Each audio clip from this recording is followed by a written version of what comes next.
Nos encontramos con el cardenal Luis José Rueda Aparicio, arzobispo de Bogotá y primado de Colombia, una de las voces que ha intervenido en el briefing de la Asamblea Sinodal este viernes 18 de octubre. Eminencia, gracias por su tiempo con Vatican News y Radio Vaticana. Gracias a Vatican News y a todos los que nos escuchan en los 5 continentes, porque sé que este es un momento de gracia en el Espíritu Santo, de mucha esperanza y de alegría eclesial. Eminencia, usted compartió en la conferencia de prensa esa esperanza que se vive en Colombia, pero también en toda América Latina, respecto a este camino que estamos recorriendo.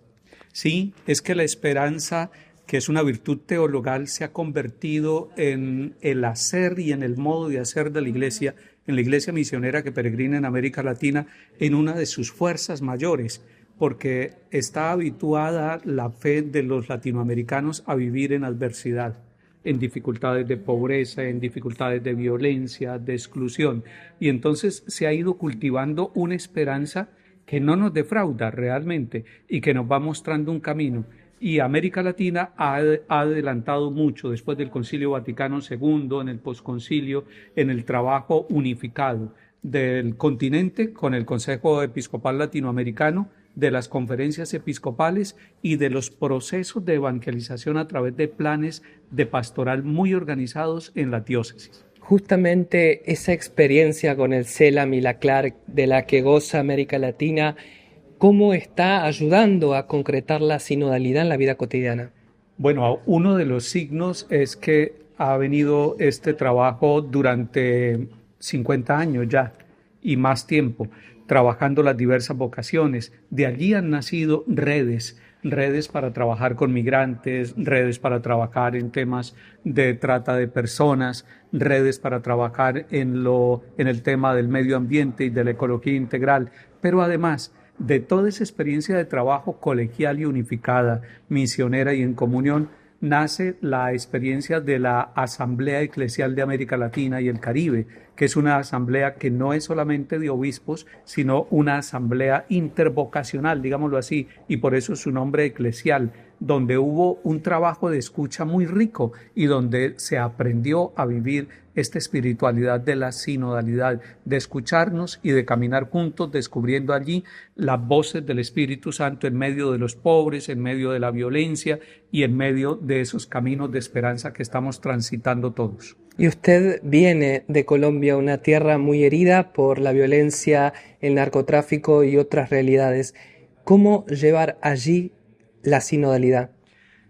Bueno, yo creo que en Colombia nosotros tenemos una gran ventaja y es tener una conferencia episcopal muy unida, donde no hay competencia, donde no hay disputas de poder, donde hay capacidad de escucha y de servicio. Esa fraternidad vivida en la conferencia episcopal repercute en bien de la unidad de nuestras iglesias particulares, pero además la figura de las provincias eclesiásticas ha permitido que pequeños grupos de jurisdicciones eclesiásticas y de diócesis se organicen, se acompañen, se animen en la esperanza y en el servicio misionero. Estamos avanzando en encontrarnos con la vida consagrada, femenina y masculina, en ampliar los lazos de comunión y de diálogo con los laicos, pero si uno desciende a la base de las parroquias y de las pequeñas comunidades, que las hay en distintas formas, en múltiples en maneras de presentación en las distintas diócesis, encuentra uno que hay un sustrato, un fondo, una base comunitaria, fraterna, que habla de sinodalidad. El subsecretario del Sínodo de los Obispos, Monseñor Luis Marín, nos decía también en la conferencia que este camino no termina el 27 de octubre, concluye la segunda sesión, pero se abre otra etapa. Yo creo que seguimos en la recepción continuada de la enseñanza conciliar. Estamos viviendo ya 60 años de la conclusión del concilio y estamos recibiendo todos los frutos de lo que sucedió allí en la década de los 70, liderados por Juan XXIII.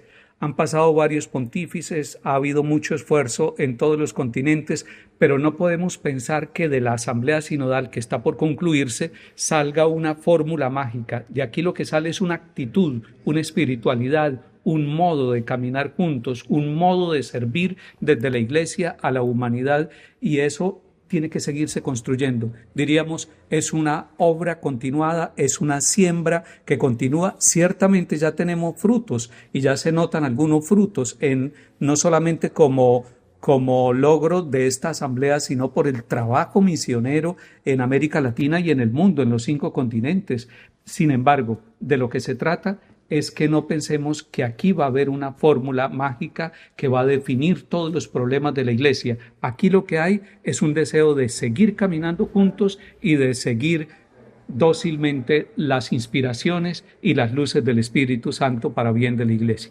En lenguaje más mediático podríamos decir que no busquemos los grandes titulares, sino el caminar juntos, ¿verdad? O que los grandes titulares sea ese camino que se hace en una familia, en un barrio, en una zona rural, en una pequeña parroquia o en una gran ciudad latinoamericana o del mundo. Es decir, el gran titular es: somos hermanos, sentimos el amor de Dios Padre, Jesucristo camina con nosotros, el Espíritu va guiándonos y mostrándonos el camino, y la sencillez de María Santísima y de San José acompañan el caminar de cada familia. Ese es el gran titular, el amor de Dios por nosotros y la necesidad y la belleza de la fraternidad vivida en lo concreto. Un mensaje final y su bendición para todos nuestros oyentes en América Latina y el Caribe. Primero, agradecer a Vatican News, agradecer a todos los que hacen posible que en los 5 continentes y en todas las lenguas, en todas las culturas se comunique esta buena noticia, porque la sinodalidad es una maravillosa noticia para toda la humanidad. Pero además, agradecer a hombres y mujeres que están orando en sus casas, en sus pequeñas comunidades, en los 5 continentes, y de manera particular quiero agradecerle a hombres y mujeres de la vida consagrada contemplativa, que están en monasterios de todos los continentes orando y pidiendo que el Espíritu Santo obre en nosotros. Lo sentimos y nos llenamos de alegría, de fortaleza y de esperanza para seguir caminando como pueblo de Dios. Muchísimas gracias por su tiempo. Que el Señor los bendiga a todos en el nombre del Padre y del Hijo y del Espíritu Santo. Amén.